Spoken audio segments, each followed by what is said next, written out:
Good afternoon, everyone. I'm going to introduce our panelists, and I'm going to ask you to give them a round of applause. Each of them is here because they represent a success story. First up, we have Minister Wadani of Benin. Minister Wadani is a Senior Minister for Economy and Finance, and he has had that role for the past 8 years in Benin, and before that, had an illustrious career in the private sector. Minister Perikakis from Greece is the Minister of Economy and Finance, and before that was Minister of Education and Minister of Digital Governance, where among other things he is responsible for the very popular portal gov.gr. And then Masood is no stranger to the fun, having been Director of the Middle Eastern and Central Asia Department here, spent time at the World Bank and at the UK in DFID. Please give them a warm welcome.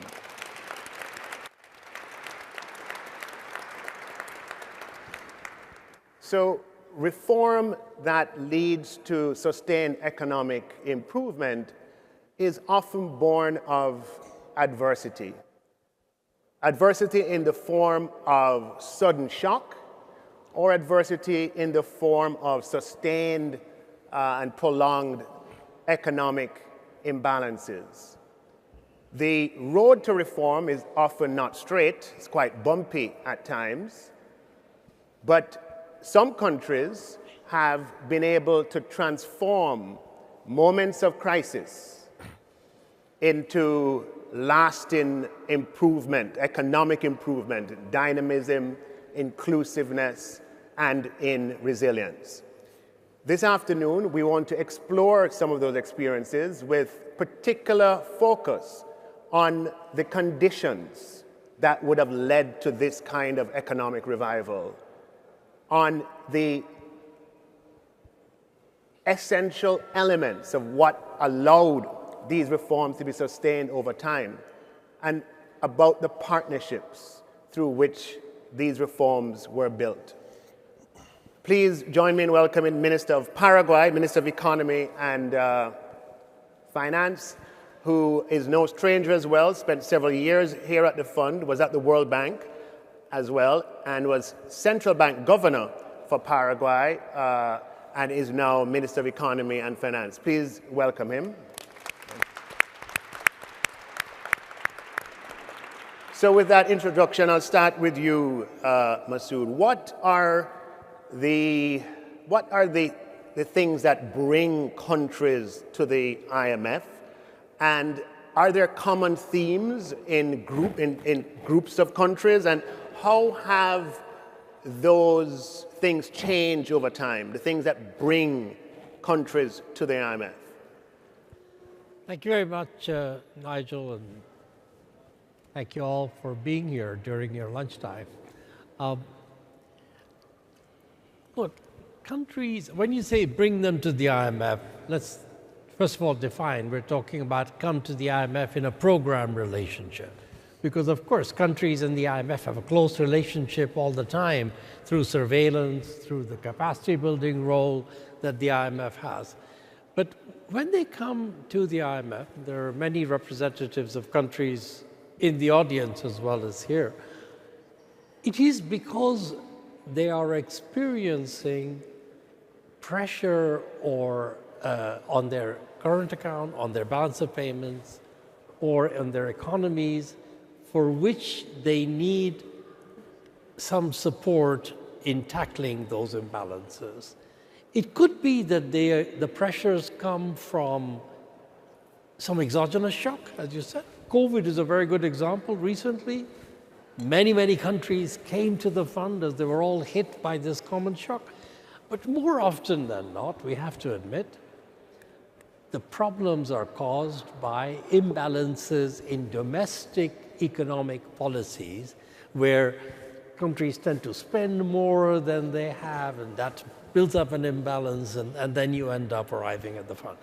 One other thing I would say is that increasingly, countries come to the fund not just when they have a problem, But when they believe that having a program-type relationship with the fund, even without drawing any money for it, would be a good signal of their economic policy, and it's a sort of signaling effect. And you have some countries which have very strong fundamentals. The one that was going to be on the panel, but I think couldn't make it, is Morocco, that I'm familiar with, but Mexico, Colombia, others, where they come and get a sort of, I think that it's the FCL, which is a sort of technical term, but it's a credit line. But more than the money, it's a signal effect in terms of saying to the markets, the financial markets, that this country has very strong macroeconomic resilience and fundamentals. So I think countries come to the fund both when they need the help, but also when they need a signaling role that is important for their participation in financial markets. So, Minister Wadani, Benin has been engaged in at least a decade of economic reforms, quite successfully so. And you have developed your national development plan. What sparked the change in Benin? How did this get started?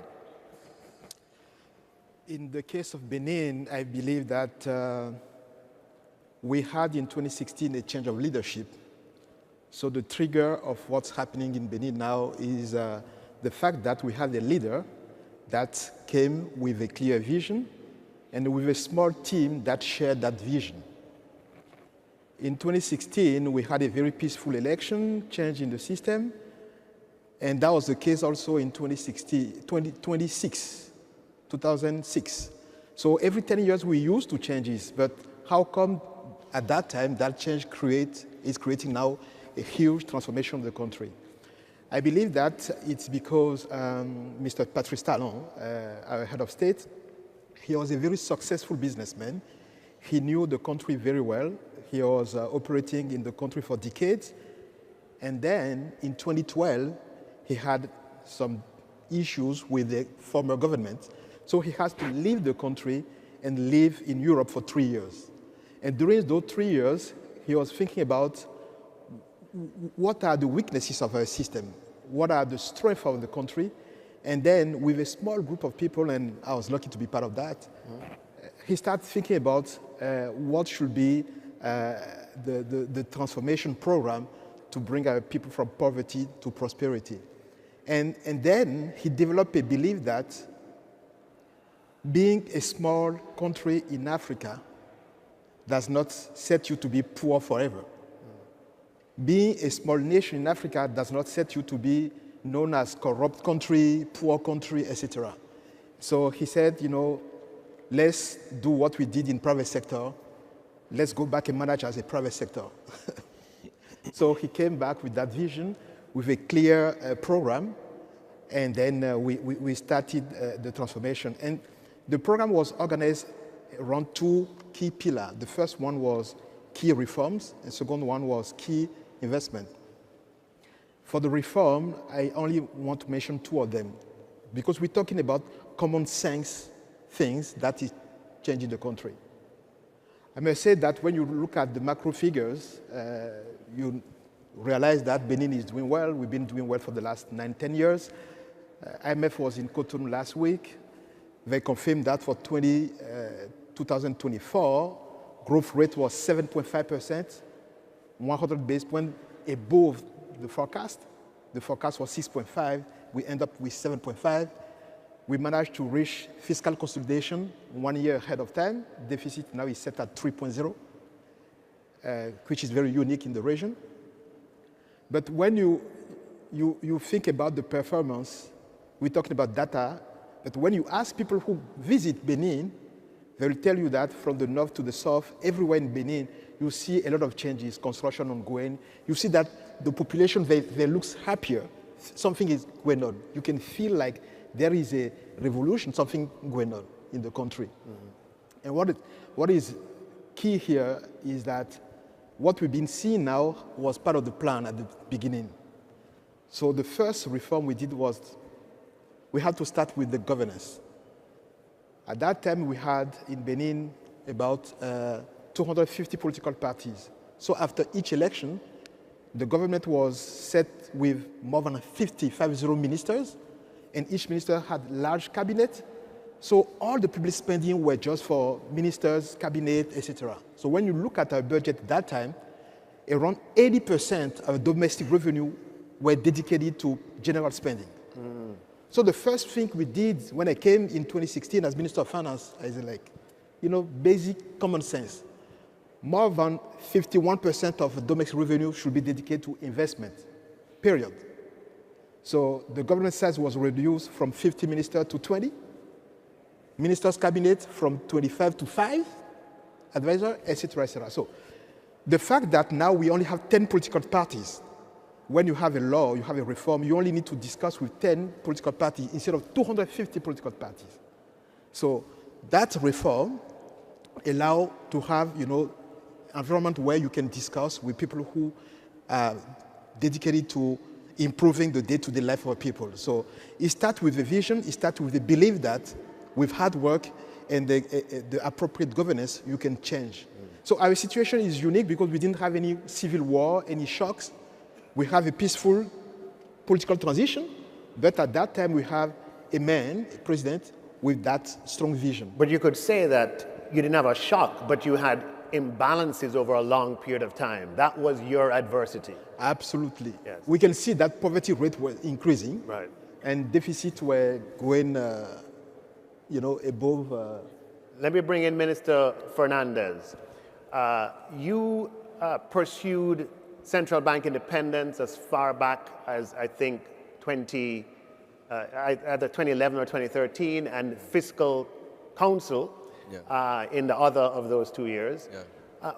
What would have led you to make those changes? What were the conditions that inspired those reforms? Perfect. Thank you, Nigel, for the invitation, and especially thank you for wearing those socks. The blue and red are the colors of my favorite soccer team at home. So I feel very, very happy that you're wearing those socks. Yeah, I wore them just for you. Yeah, exactly. So let me give you a brief introduction of Paraguay, because many of you maybe don't know. Probably when you know that it's a country in Latin America, maybe you think about, hyperinflation, high level of poverty, and so on. And Paraguay, yes, in the past had some important macroeconomic imbalances, but it was not that bad. We didn't have to take any zero from our national currency, et cetera, but we did have some problems in the past. We started to change that back in 2002. That was the first standby agreement that we signed. I was chief economist at the central bank at the time. So we signed a standby agreement with the IMF. We believed that that was important for our future back then, because we really see the economy as a table with 4 legs, basically. The leg of fiscal, the leg of monetary, the leg of financial, or the leg of financial and exchange rate. So you can think about that table and then the economy being built above that table, on top of that table.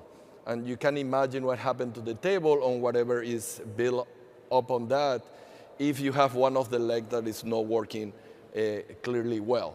So for us, it was important to really do the phase 1 of our economic plan, and we signed the standby agreement.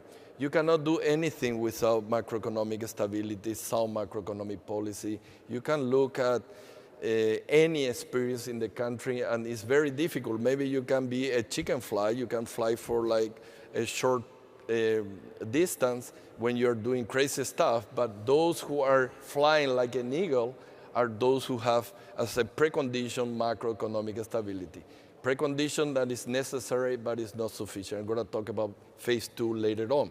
So we signed the standby agreement, and 22 years after, we are investment grade. So it's a long journey. I always say that economic success, development success is a long journey. It's a marathon. It's a 42-kilometer marathon. I think that deserves a round of applause. I mean, Paraguay's investment grade having experienced severe dislocations in the recent past. So you have to be patient on that. There is no secret, there is not shortcuts. Usually when you try a shortcut, your shortcut is going to an abyss where you're going to fall if you're trying to do the shortcut. Now, some interesting, some key notes on this phase one of economic development, that is sound macroeconomic policy, that I want to highlight. First, you need complementary macroeconomic policy. I always give as an example of a success from Paraguay that you have two choices. When I was governor of the central bank, I used to say this. The Minister of Finance could be your best friend or your worst enemy, really, as a central bank governor. And you know what could happen. And I always continue by saying that I'm glad that when I was governor of the central bank, I had many beers with the Minister of Finance. So now that I'm Minister of Finance, I have many beers also with the central bank governor. But it's important, this coordination between fiscal and monetary policy. It's impossible to do only one thing isolated from the other. And the second thing, yes, macroeconomic is important, is necessary, is not sufficient. And importantly, maybe we reach the milestone of being investment grade, but that is not the end of the marathon. It's the end of the marathon, the first 42 kilometers. You need to do more. You need to guarantee more for the future. And for the future, you need to do the reforms. So always you need to think about what else I can do for the future. And complementing my speech, when I overseen the name of the seminar, Partnership for Success, yes, this is three partners working together, multilaterals, like supporting with money and technical advice. It's not only money, technical advice is important. The government, and important for phase two, private sector. Because once you stabilize, once you need to build a house on top of the table, it's not the government deal anymore. Then you have to have private sector involvement because they are the one investing, they are the one promoting economic growth, and they are the one who are going to create the employment we need for the future for our people. So I'm gonna stop here, and we can continue later. And yes, think about these two phases. Paraguay was not lucky enough, but was responsible enough to develop all these two phases. Thank you, Carlos. Incredible story. Turning to you, Minister Pierakakis. Today is a significant day, April 23rd. It was 15 years ago, exactly on this day, that Greece finalized its program with the IMF. 15 years later, Greece is investment grade. Over the last 2 years, the Financial Times has voted Greece as the best economy. Tell me, Minister, how was Greece able to sustain these reforms over such a long period of time? What were the elements that allowed this to happen? First of all, it's a privilege to be here at the IMF, specifically on the date that you mentioned, because for us in Greece, this date is symbolic. 15 years ago, we had our first bailout package with the IMF. We started our collaboration. It was a very difficult decade for Greece. Just looking at the numbers, we lost 24 points of our GDP in a huge financial contraction, which ignited unemployment and which is considered by most Greeks to be a lost decade. Since 2019, things shifted under the stewardship of the economy by Prime Minister Kyriakos Mitsotakis and the whole economic policies that our government spearheaded. We have seen significant economic results. I mean, just to outline, just yesterday there was the announcement on behalf of the European Statistical Authority with regards to which countries, which member states of the EU have a fiscal surplus. They are 6 out of 27. Interestingly enough, we have a primary fiscal surplus of 4.8%, an overall surplus of 1.3%. Our growth rate is 2.3%. It's multiple times that of the EU average. But interestingly enough, for the observer, 4 out of the 6 countries that have the surplus had IMF programs on that decade. It was Cyprus, Greece. Say that again. Say it a little more loudly. say it again. I think it's self-evident. No, go again. Why? No. 4 out of the 6 countries 4 that out have of the surplus 6 countries had the program. who have surpluses today in the EU. What about them? 4 out of the 6 now have a positive surplus. So And they were in fund programs. yes. I think that deserves a round of applause. Come on. Now, of course, there's a whole debate vis-à-vis what you do with the surplus and how you manage to have positive economic results. We have de-escalated our debt by 60 points, by 60% since 2020. And we plan to continue doubling down our reforms with, of course, a very solid foundation of fiscal prudence. As you mentioned before, without fiscal prudence, you can achieve nothing. And we learned that result. There's a very interesting quote by Winston Churchill that he was quoting a specific country, but I think that it stands for Greece in that decade, that you can do the right thing after having excluded all other possibilities. We needed 3 programs, 3 bailout packages instead of 1, which was the case for the other countries. And this had a lot to do with how our political system metabolized the crisis and how we managed to stand on our feet. We have managed to do so now. The policy has, I would say, 3 pillars. The first one is fiscal prudence. For us, fiscal prudence is a regime. It's not a policy choice. And it's a regime of this government, it's a regime of this generation. We don't plan to pass the bill to the next generation, as was the case with the previous generations in Greece. The second has to do with the banking system.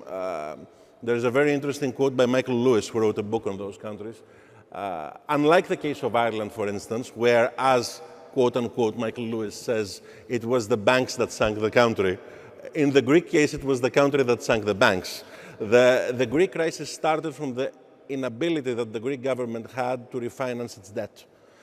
Nonetheless, we had 40% non-performing loans in our banking system. Now this number is below 5%, and we plan to continue towards that policy. And the final point, and perhaps the most important point, building on top of the solid fiscal foundations, is reforms. Reforms 360 degrees in every policy area of the government. You mentioned digital and education, which were 2 areas that I had the responsibility of managing in the last 6 years. Just to mention digital, through the creation of the government platform, we started from 9 million digital transactions in Greece, which is less than 1 per citizen, basically 0 in 2019, and now we have more than 2 billion digital transactions. Those are physical visits not made. And there is a significant boost to the economy from that, from cutting red tape, cutting administrative burdens, reducing bureaucracy, and enabling and catalyzing investment.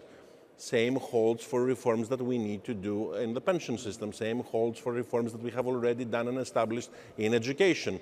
Greece was the only country in the world, aside another one, I think, that prohibited the foundation of private universities.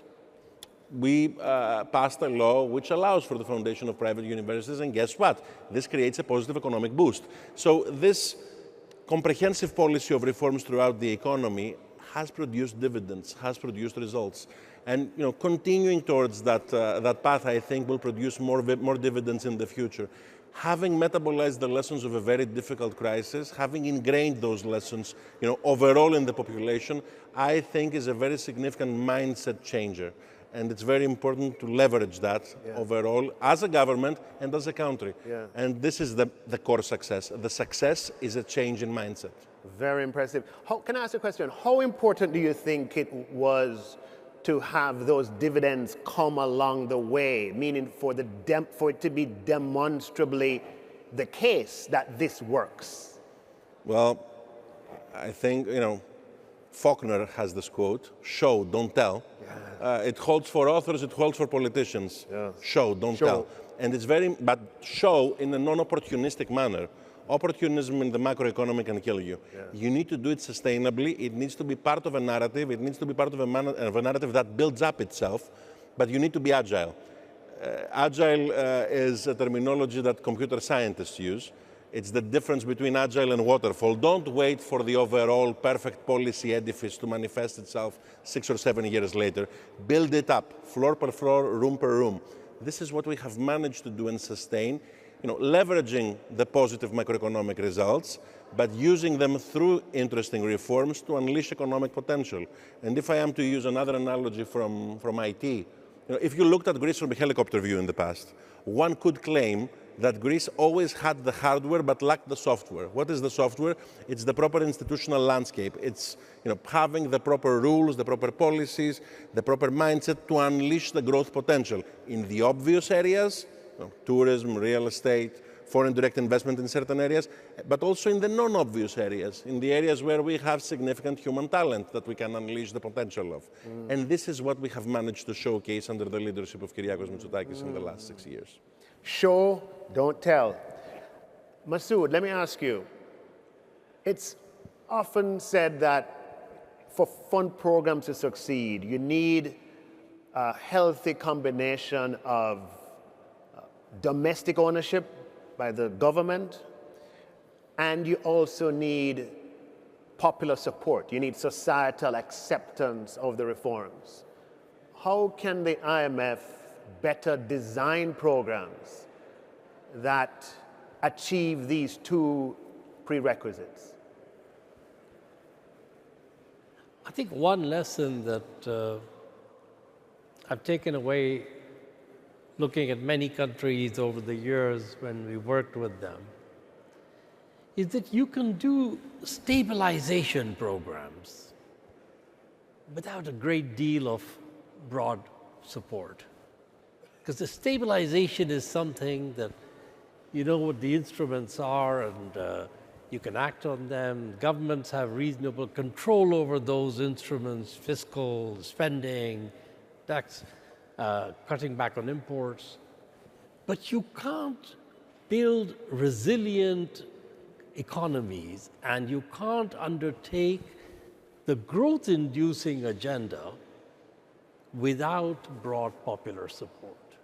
And the days, maybe at some point governments could do top-down design, that doesn't exist anymore. There are economists in every country. There are lobbies who are for and against particular bits of reform. There are social media activists and influencers who shape the climate and context within which policies are made. And unless governments engage with that community, build a narrative that explains why they're trying to do what they're trying to do, it's hard to make those reforms stick. And I think I've seen in some countries, they've done that really well. And other countries where there's a tendency under pressure to sort of close, and say, let's not talk to people too much. That doesn't really work. You have to reach out and talk. Now, for the IMF, the IMF of today is very different from the IMF of 25 years ago or 15 years ago in terms of the degree to which it is also reaching out. For my money, there's some way still to go. I think IMF teams working in countries can more systematically engage with the community of people who have things to say, contributions to make on the design of reform agendas, and do so in a way where it's not, I'm selling my reform program, but I'm engaging to try and work out what is the best way to achieve a set of objectives together. So I would say a lot of progress in doing that, but the world is changing rapidly and we need to keep catching up. Last thing I'll just say is that sometimes, and maybe Greece is an example of that, the nature of the shock that hits a country, 30% lost in GDP, you said, Minister, is such that it acts as a galvanizer of public opinion to say, we can't let this happen again. There is a belief that East Asian countries that went through that at the turn of the century, they said, we can't let this happen again. India in 1991, when they were sending gold that from households were donating their gold bangles to try and use that as security for their reserves for a loan. Can't let that happen again. But you can't rely on that kind of shock as the only way to build public consensus. It has to be a conscious effort which recognizes that the nature of policymaking today is a much more inclusive, broad-based process than used to be the case maybe many, many years ago. Thank you, Masood. Turning to you, Mr. Minister Wadani of Benin, because you didn't have a Greece-like shock in 2010 or an India-like shock in 91, or but yet still, you have had successive programs with the fund, at least 3 or 4, over the past decade and plus. How has the Benin government been able to maintain support for this direction, for the reforms in these programs, and for the engagement with the fund? Is show, not tell a part of it? And what else would have been a part of that? I would say that show, not tell is basically part of our philosophy in Benin. When you look at the structure of a government, we actually closed down the minister in charge of communication. So in most of Francophone countries, you have a minister in charge of communication. And then we said, like, when you have a minister in charge of communication, he'll be spending his whole day telling people that we are nice, we're doing nice things, even if the reality is different. So we closed down that ministry. And we say, we need to show, not to tell. So I was happy when I heard that. No, come on. Okay, so. Come on. And that's exactly why we engaged with IMF. We said, okay, here we are with a very ambitious reform program. And say, okay, let's go to IMF, because IMF is the key partner that can help us to show to our people and to the world the transformation we've been, asking for, the transformation going on the country. So the three let's say, keys for the success in our relation with IMF are the following. The first one, obviously, the program is based on our national priorities. We have our own reform agenda, and everything in the program is coming from our national priorities. So it's your program? It's our program. Your policies? Our policies. I can tell you, I was appointed in April 2016, and then my first trip was to here, and I asked for a program, and what I got at that time was a continuation of a former program, and I said no. So the team came and I refused at that time to sign. So it took us 6 months to convince the team at that time that we need to forget about the past to align the program to our national reform program. And at that time, we started the program with, I remember, with the deficit at 9%. So I was here telling the fund, I say, you know what? The deficit 2015 was 6.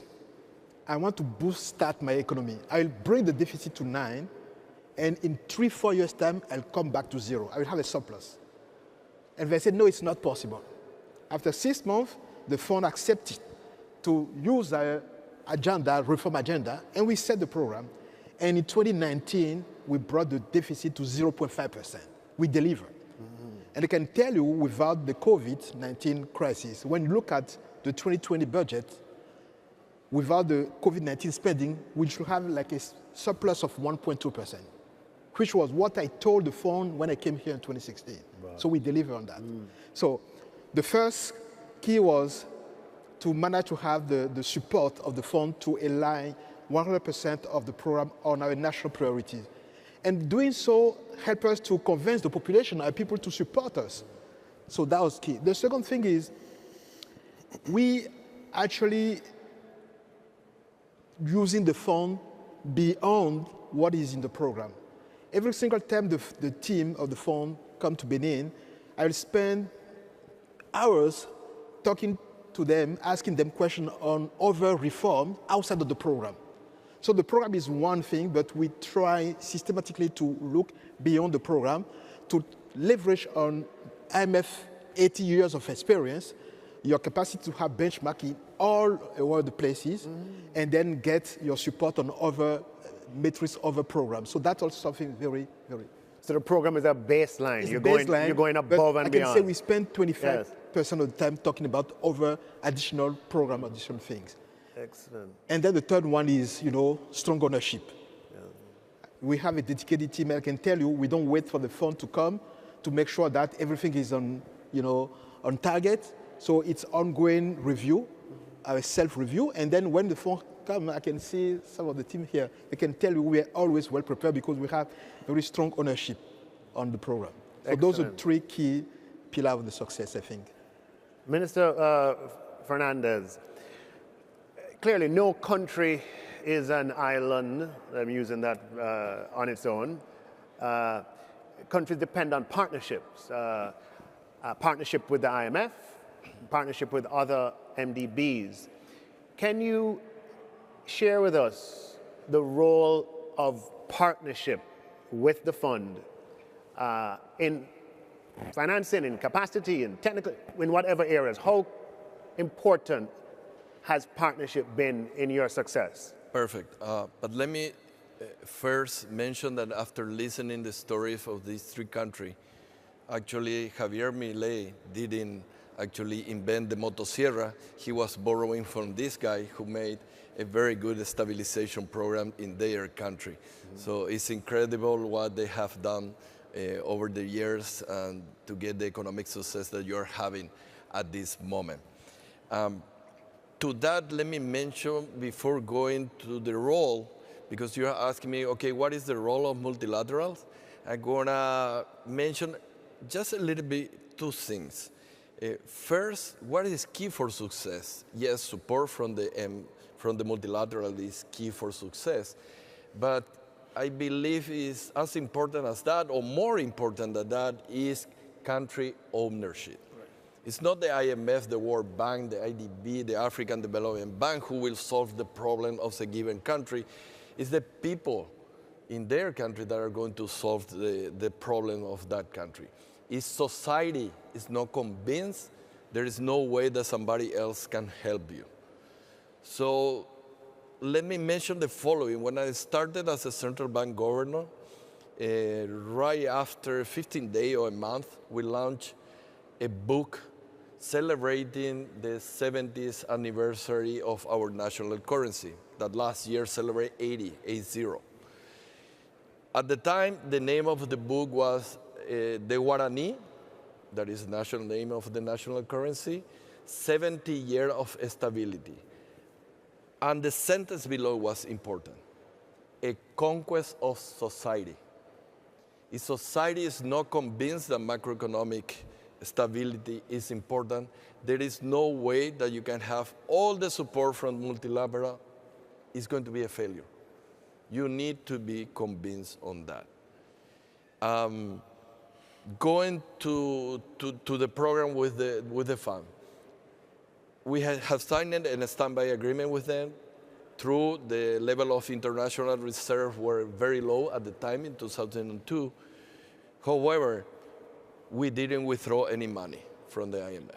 That was probably one of the few standby agreements where the country didn't withdraw any money. So this is a signal that the support from the IMF goes beyond just the money, as I mentioned before. Building capacity is crucial. Building capacity is crucial.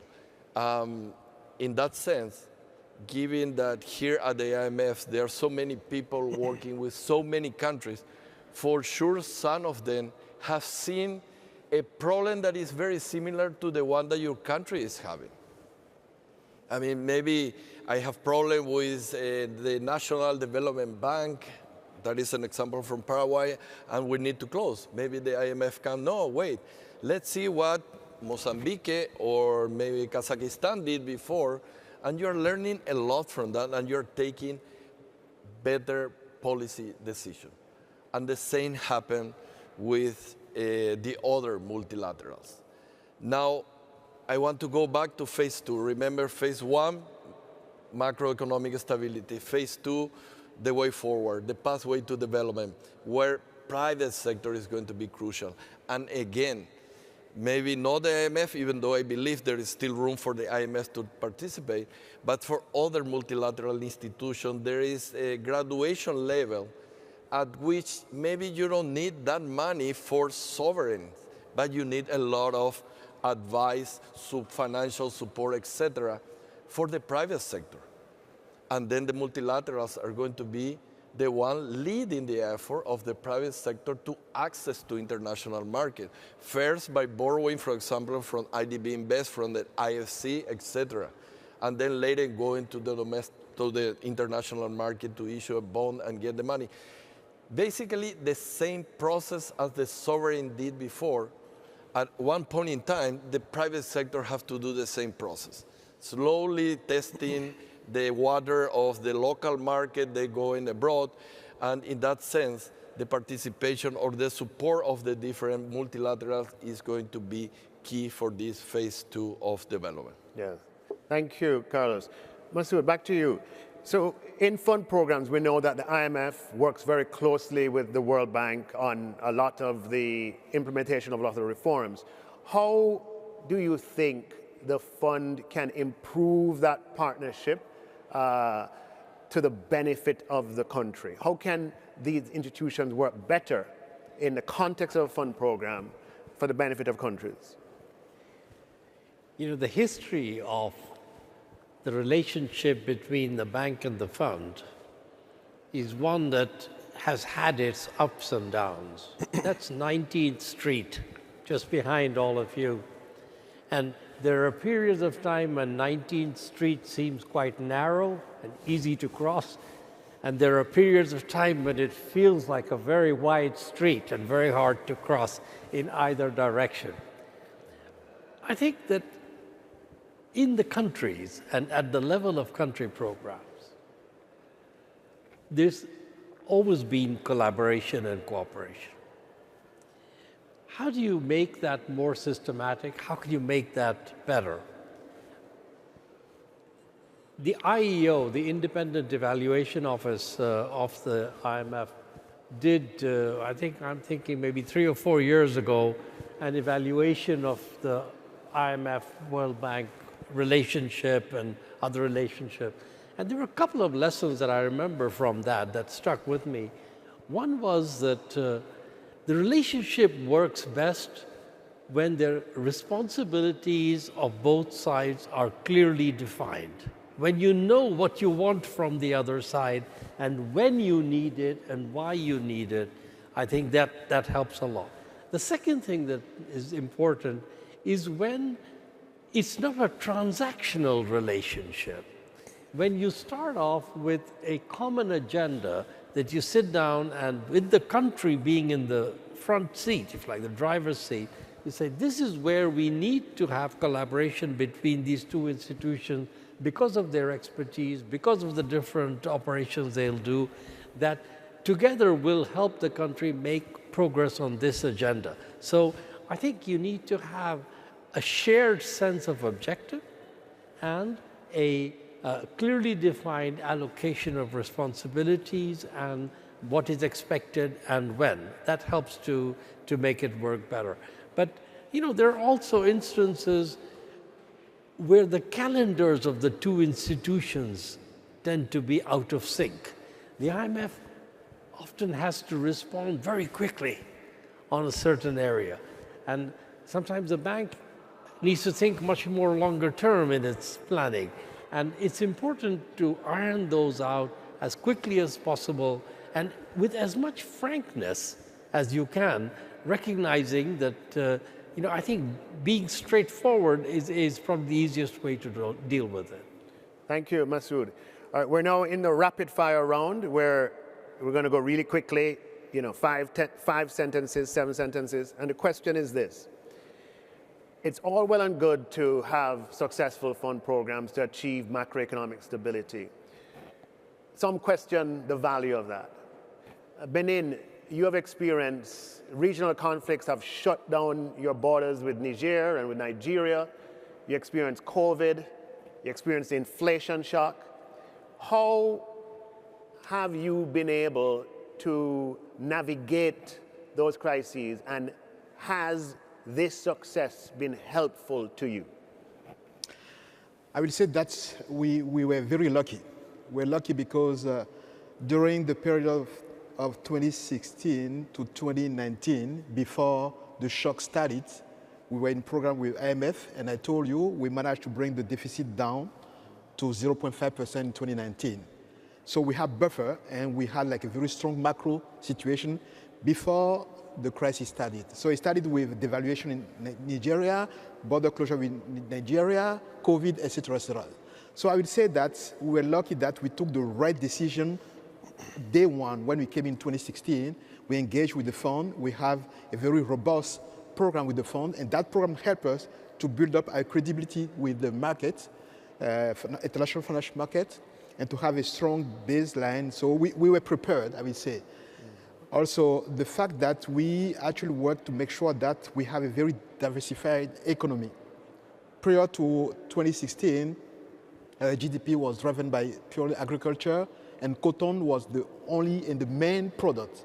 We managed to have 5 other products supporting our agriculture. We managed to start the transformation of our product. So, and that started in 2016. So when you think about it, for decades we were selling cotton seed with no transformation. Now we are selling clothes.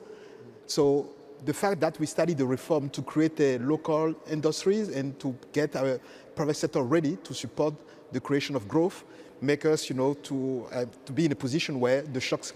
Right. So resilience. You built resilience through this program success.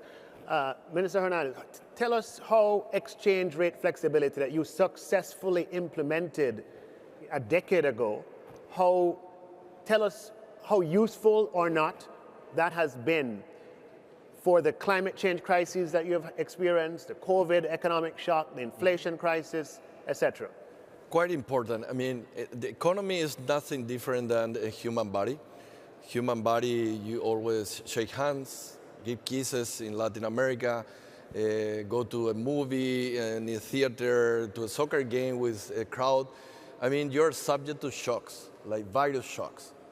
In the economy, the same. You are subject to instability in a neighboring country, a drop in commodity prices, a financial crisis in the war, etc., etc. So what is the best thing that you can do for your body? Well, do exercise, eat well, etc., etc. And for the economy, prepare for that. Because there is no way that the war is going to be certain. You are going to be subject to shocks. And you have to prepare your economic immune system for those shocks coming in the future. And for that, one of the key legs, one of the 4 is flexible exchange rate. Of course, sometimes it's not easy. Of course, you cannot have a flexible exchange rate when you have a weak fiscal or monetary policy or a disaster in the financial sector that will lead to a crisis. You have to build up on the 4 legs before starting to build the economy. For the case of Paraguay, a small, open economy, yes, it's possible. So you have 4 policies that you need to take care of. Just do it. Thank you. You have the last word. The intense reforms that you enacted, I remember your pension reform, for example, raising the age of retirement in the public sector and tightening the rules on early retirement and other reforms. How did those reforms help you during the periods of economic shock in the last several years, COVID crisis, inflation shock, etc.? Well, in reality, and as I was listening before to the stories of my colleagues in their various countries, I remembered the book from my student years, which was Menser Olsen's book on the political economy of reforms, where he codified that reforms have targeted costs and diffused benefits in the society. Thus, those who incur the costs are the ones who will politically mobilize to stop the reform in many cases. And this is why I would say communication is a very positive thing if it's ingrained in the policy and if in reality it acts as narrative building. John Maynard Keynes used to say that ideas rule the world, not policies, ideas. Thus you need narrative building in those reforms. We managed to create that narrative, perhaps after having excluded all other possibilities in many cases, but right now, specifically for the generation of the 30-year-olds, the 40-year-olds, the 50-year-olds in Greece, those who incurred the cost of that crisis in terms of unemployment, in terms of opportunity costs of a generation, in terms of the Greeks who left abroad during that crisis, funnily, On the same day today that we signed that memorandum with the IMF 15 years ago, there was an article in the New York Times written by Thomas Friedman. At the end of that article, Thomas Friedman wrote that in the next years, I'm not going to be looking at the performance of Greek bonds. I'm going to be looking at young Greeks. If you see them leaving the country, start selling. If you see them coming back or staying, start buying. Greeks have started coming back in the last years, specifically because we managed to bear the cost of those reforms early on. And right now we're seeing the dividends. The narrative is there. We have understood, we have metabolized the lessons of that crisis, and we're ready to move forward. Wonderful. Ladies and gentlemen, unfortunately, we are at just about that time when we have to wrap up. But here we have been treated to tremendous stories of success from Latin America, from Europe, and from the continent of Africa. It shows you the international and global nature of the work that certainly that the fund does, but it's interesting to see the commonalities of success across very diverse countries. The domestic ownership, the support by the populations, show and tell, mindset change, a lot of rich lessons here. These have been very inspiring stories, and I want to show your appreciation for our panelists with a big round of applause. Thank you. Thank you, Miguel. Thank you.